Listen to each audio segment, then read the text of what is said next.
Steve Rogers के last episode के अंदर हमने देखा था कि स्टीव रॉजर्स को ये बात पता चल जाती है कि जिस विलन से उनका पाला पड़ा है वो कोई और नहीं बल्कि उनका पुराना विलन मशीन स्मिथ है, जिसका ओरिजिन स्टोरी हमने पिछले एपिसोड के अंदर जान ही ली थी। और साथ ही साथ हमने देखा था कि किस तरीके से मशीन स्मिथ जो है वो पूरा का पूरा सुपर सोल्जर सीरम स्टीव की बॉडी में से उसको डीएक्टिवेट कर देता है।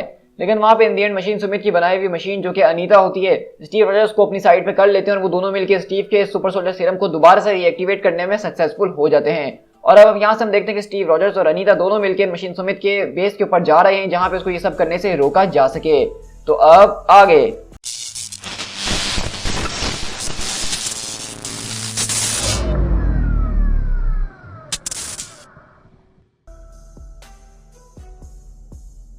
तो इसी तरह हम देखते हैं कि मशीन स्मिथ यहाँ पे मौजूद होता है और वो यहाँ पे सारे के सारे क्लाइंट्स को एक स्पीच दे रहा होता है और कहता है कि 1940 के अंदर सबसे पहली बार प्रोफेसर अर्स्कीन ने एक सीरम को बनाया था जिसको आगे चल के कहा गया सुपर सोल्जर सीरम, एक ऐसा फॉर्मूला जो कि एक ह्यूमन बॉडी को उसके पीक पोटेंशियल के ऊपर ले जाता है। ये उनका ख्वाब था कि वो एक ऐसी आर्मी बनाना चाहते हैं जो कि फास्टर, स्ट्रॉन्गर और मोर ड्यूरेबल हो, जो कि हम में से सबसे ज्यादा फाइनेस्ट हो वही इस जंग के अंदर जा सकें। अनफॉर्चुनेटली वो जो सीरम था वो सिर्फ उस वक्त एक ही बना था और उसका इस्तेमाल भी सिर्फ एक ही बार किया गया। लेकिन हम सब इस बात को बहुत अच्छे तरीके से जानते हैं कि उसके रिजल्ट हमारे सामने हैं और वो खुद हमें बता रहे हैं कि वो कितने ज्यादा सक्सेसफुल थे। स्टीव रॉजर्स कैप्टन अमेरिका दुनिया के इकलौते सुपर सोल्जर हैं, लेकिन ये कल की बात थी। लेकिन अगर आज की बात की जाए तो जेकब आर्स्कीन ने उस पूरे के पूरे फॉर्मूले को जो कि उन्होंने अपनी जिंदगी जिसके ऊपर लगा दी है अपने ग्रैंडफादर के सीरम को परफेक्ट करने के लिए, अपने मर्डर से कुछ दिन पहले ही वो इसके अंदर सक्सीड कर चुके थे। तो अब जैसा कि नेक्स्टिन फार्मास्यूटिकल जो है अब वो मेरे हाथों के अंदर आ चुका है, तो मैं आप सबको ऑफर करना चाहता हूँ कि आप लोग अपनी खुद की सुपर आर्मी को बना सकते हैं, अपने खुद के सुपर सोल्जर्स को बना सकते हैं, एक ऐसी आर्मी जिससे लड़ने के लिए कोई भी दुश्मन कभी हिम्मत ना करेगा। और इसी तरह हम देखते हैं कि इस पूरे के पूरे बेस के अंदर यहाँ पे कुछ अलग अलग कंट्रीज के हमें लोग नजर आ रहे हैं, जिसमें हमें बहुत ज्यादा कुछ सऊदी नजर आ रहे हैं, कुछ अमेरिकन नजर आ रहे हैं, कुछ अजीबोगरीब रशियंस नजर आ रहे हैं। मतलब दुनिया भर के जितने भी बड़े और अमीर लोग हैं उन सबको यहाँ पे बुलाया गया है। तो इसी तरह हम देखते हैं कि सुमित बोलता है तो अब जेंटलमैन, और अब हम इसकी बोली शुरू करेंगे जेंटलमैन, सिर्फ एक शीशी की बोली हम शुरू करेंगे 100 मिलियन से। तो बताओ कि कौन कौन खरीदना चाहता है। और इसी तरह हम यहाँ से स्टीव रॉजर्स के पास शिफ्ट होते हैं जो कि कार में बैठ के मदरीपुर की तरफ आ रहे होते हैं, लेकिन वो यहाँ पे बीच यानी कि हैंक मकॉय से बात कर रहे हैं। और स्टीव बोलते हैं कि यहाँ पे सबसे बड़ी प्रॉब्लम हमारे लिए जो है वो मशीन स्मिथ है हैंक।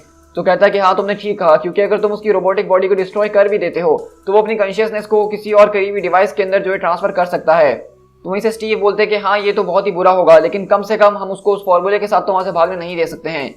तो मुझे बताओ कि आखिरकार हम इन सारी की सारी चीजों को प्रिवेंट किस तरह से कर सकते हैं, उसको रोका कैसे जा सकता है। तो हैंक बोलता है कि आई एम नॉट श्योर, लेकिन मेरे पास एक आइडिया तो है। क्या तुम्हारी नई रोबोटिक फ्रेंड इसमें हमारी कोई मदद कर सकती है। तो अनीता बोलती है कि मैं कैसे मदद कर सकूं, मैं एक ऐसा प्रोग्राम हूं जो कि मशीन स्मिथ के खिलाफ नहीं जा सकता है और मैं इस बात को जानती हूं। लेकिन वहीं से स्टीव बोलता है लेकिन हमें तुम्हारी मदद की जरूरत है। तो इसी तरह देखते हैं कि हैंक मकॉय बोलते हैं कि ये काफी इंटरेस्टिंग है कि किस तरीके से मशीन स्मिथ ने तुम्हें डिजाइन किया है, लेकिन तुम उसके बावजूद भी अपनी इंडिपेंडेंट सोच रख रखी हो। तो वहीं से वो कहती है कि इसका क्या मतलब है। तो हैंक बोलते हैं कि कुछ नहीं, खैर हमारे पास कुछ और प्लान है जो कि शायद हमारे काम आ सकें। तुम अपने इनपुट को जो इस गाड़ी के इनपुट के साथ जोड़ के रखो, तो मैं तुम्हें एक्सप्लेन कर देता हूँ कि हमारा क्या प्लान है। इसी तरह हम दोबारा से यहाँ पे स्मिथ के पास शिफ्ट होते हैं जो बोलता है कि लगता है कि पहली शीशी तो जाने वाली है, 400 मिलियन ट्वाइस, 400 मिलियन 3। इसी तरह हम देखते हैं कि 45 मिलियन की वहाँ पे बोली लग जाती है, फिर वहाँ से 55 मिलियन की बोली लग जाती है। मतलब हम देख रहे हैं कि यहाँ पे लोग बिल्कुल पागल हो रहे हैं इसको खरीदने के लिए। लेकिन वहीं पर अगले पल एक आदमी बोलता है कि 520 मिलियन, वो भी सोने के अंदर, मैं तुम्हें अभी इसी वक्त दूंगा। तो वहीं से स्मिथ बोलता है कि गोल्ड। लगता है कि अब लोगों ने इसको सीरियसली लेना शुरू कर ही दिया है। और इसी तरह हम लोग यहाँ से बाहर शिफ्ट होते हैं जहाँ पे अनीता पहुंचती है स्टीव रॉजर्स को लेके, और वहीं भी एक सिक्योरिटी गार्ड उनको रोकता है कि सॉरी मिसेस अर्स्कीन, लेकिन हमें स्ट्रिक्ट ऑर्डर्स मिले मिस्टर स्मिथ की तरफ से कि इस गेट के अंदर से कोई नहीं जाना चाहिए। अपेरेंटली यहाँ पे कुछ बहुत ही हाई क्लास वीआईपी क्लाइंट्स आए हुए हैं जिनको हम डिस्टर्ब नहीं कर सकते हैं। तो अनीता बोलती है क्या तुम्हारा दिमाग खराब हो चुका है, क्या तुम्हें नहीं पता कि तुम इस वक्त किससे बात कर रहे हो। मैं इस वक्त acting CEO of the company हूँ, तो इसलिए मेरा मीटिंग होना बहुत ही ज्यादा जरूरी है। तो फौरन से इन दरवाजों को खोलो या फिर मैं तुम्हारे रेजिग्नेशन लेटर के ऊपर साइन कर दूं। तो वहीं से वो गार्ड बोलता है ओ वेल, अगर ऐसी बात है ma'am, have a nice night ma'am. तो इसी तरह हम देखते हैं कि अनीता वहां से एंटर कर जाती है। तो इसी तरह हम देखते हैं कि वो लोग वहां पे गाड़ी को पार्क करते हैं और स्टीव उनकी डिग्गी में छुपा हुआ होता है और निकलता कहता है कि मेरे ख्याल से अब सारे के सारे लोग ऑलरेडी यहाँ पे पहुंच चुके हैं और मशीन समेत अपना सामान बेच के निकलने ही वाला है। तो उसका मतलब कि हमारे पास ज्यादा वक्त नहीं है, मैं उसको बिजी रखने की कोशिश करूंगा, तब तक तुम वो करोगी जो कि तुम्हें करने के लिए कहा गया है। तो अनीता बोलती है कि मैं जितनी जल्दी क्विकली मूव कर सकती हूँ मैं करने की कोशिश करूंगी, लेकिन मैंने इस पूरे के पूरे बेस के लेआउट को जो अच्छी तरीके से देख लिया है और अपने टारगेट्स को पहचान लिया कि कौन कहाँ पे मौजूद है। ये सब कुछ जो है मेरी मेमोरी बैंक्स के अंदर मौजूद है। वो जो एयर फील्ड है वो वेस्ट पैरामीटर के अंदर है। तो इसे स्टीव बोलते हैं कि मैं तुम्हारी बातों को समझ रहा हूँ, लेकिन मुझे माफ करना, हमारे पास सिर्फ यही एक तरीका है। तो अनीता बोलती है कि तुम्हें सॉरी कहने की कोई ज़रूरत नहीं है, मैं तो सिर्फ एक प्रोग्राम हूँ, एक लाइंस ऑफ कोड हूँ, इसके अलावा और कुछ भी नहीं, मैं तो रियल भी नहीं हूँ ना। तो स्टीव बोलते हैं कि अगर ऐसी ही बात है तो तुम मेरी मदद क्यों करना चाहती हो। तो वहीं से अनीता बोलती है कि मुझे इस बारे में नहीं पता, शायद मुझे प्रोग्राम ही ऐसा किया गया है कि मैं गुस्से को फील कर सकती हूँ। लेकिन इसी तरह हम देखते हैं कि अगले पल यहाँ पे बोलियां लगे पे लगे जा रही होती हैं और वहीं पे वो लोग बोलते हैं कि अब बहुत ज्यादा हो गया सुमित, तुमने 100 से इसकी बोली शुरू करी थी और तुम अभी भी इसको नहीं बेच रहे हो। लेकिन वैसे सुमित बोलता है, एक्सक्यूज मी जेंटलमैन, मुझे ये कॉल उठानी होगी, मैंने तुमसे कहा था ना कि मुझे बीच में डिस्टर्ब मत करना। तो हम देखते हैं कि अगले पल वो गार्ड का फोन आया होता है जो कि उसको अनीता के बारे में बता रहा होता है। तो सुमित बोलता है कि अच्छा अगर ऐसी बात है तो सब ठीक है। वेल आई एम अफ्रेड कि आज रात हमें जो है थोड़े से कदम अपने पीछे लेने पड़ेंगे और आप लोगों को मेरे ख्याल से कुछ कवर ढूंढने की जरूरत है, क्योंकि मुझे ऐसा लग रहा है कि अब मैं आपको जो है फर्स्ट हैंड डेमोस्ट्रेशन दिखाने वाला हूँ कि ये फॉर्मूला क्या कर सकता है और क्या नहीं कर सकता। और इसका मतलब ये है कि मैं आपको अपने इनर सेल्फ से भी मिलवाने वाला हूँ। और इसी तरह अगले पल देखते हैं कि वो बेसिकली सुमित की बॉडी से निकलकर मशीन समेत बाहर आता है और कहता है कि आप लोगों से मिलकर बहुत ही अच्छा लगा। लेकिन अगले पल वहां से लोग चिल्लाते हैं कि जरा अपने पीछे देखो, और हम देखते हैं कि वहां पे स्टीव रॉजर्स उसके ऊपर आते हैं अटैक करने के लिए।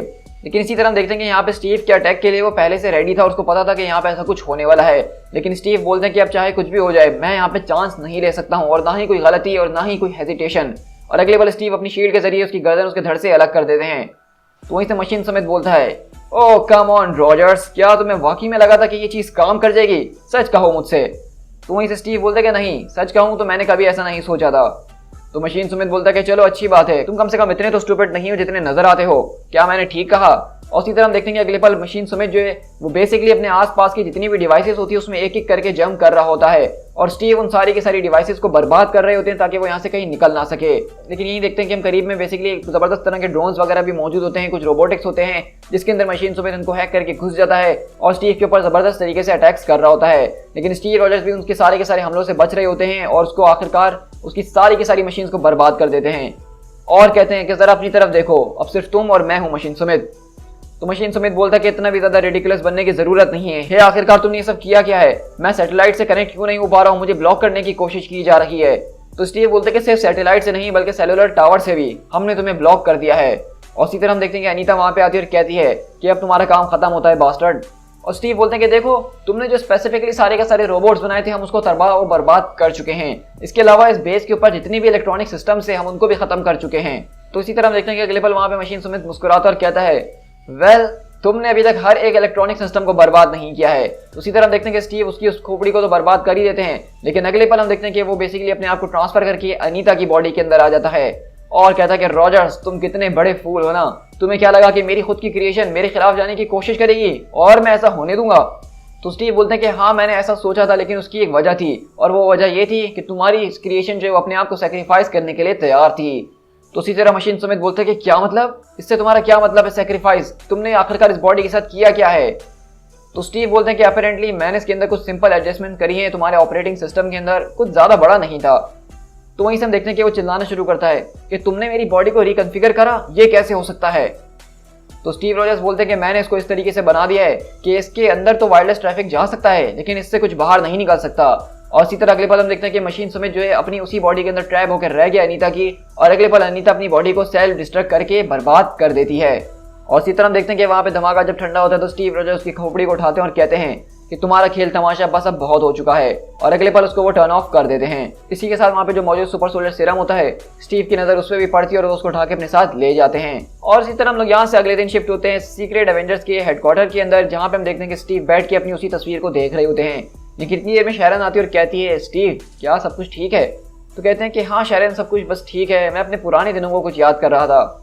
तो शैरन बोलती है कि हाँ मैं इमेजिन कर ही सकती हूँ कि वो तुम्हारे लिए कितने मायने रखते होंगे ना।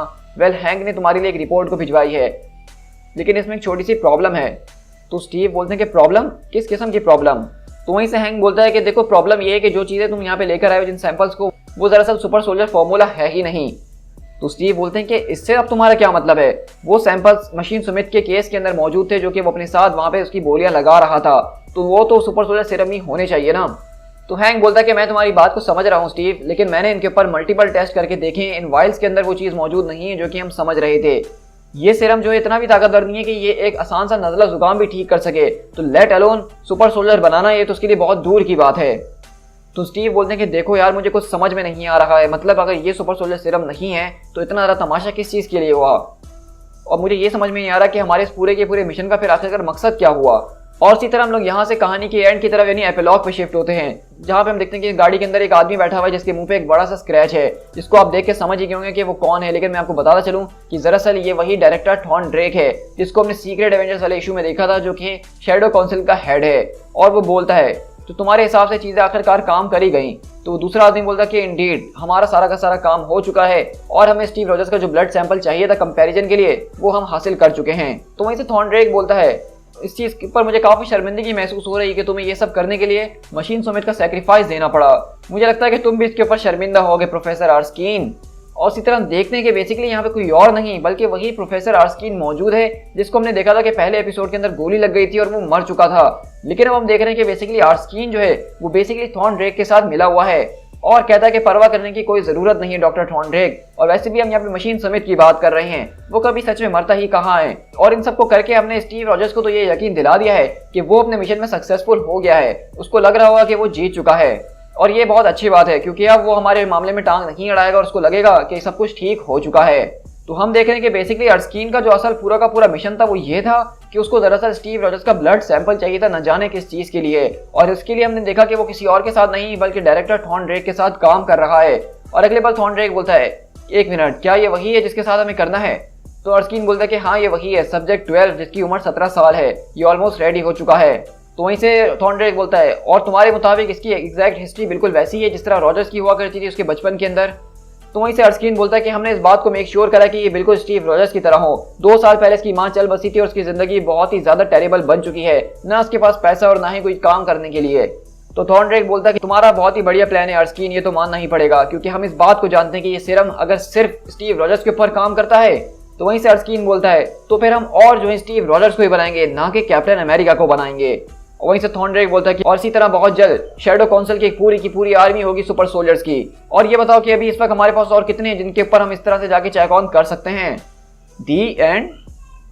सो गाइस यहाँ पे हमारी बेसिकली स्टीव रॉजर्स की कहानी का एंड होता है। लेकिन आपने देखा होगा कि ये स्टोरी शुरू में जितनी ज़्यादा नॉर्मल जा रही थी, इतनी ज़्यादा स्लो पेस के साथ जा रही थी, इसकी एंडिंग के अंदर वो ट्विस्ट उतना ही ज़्यादा ज़बरदस्त और मज़ेदार निकला।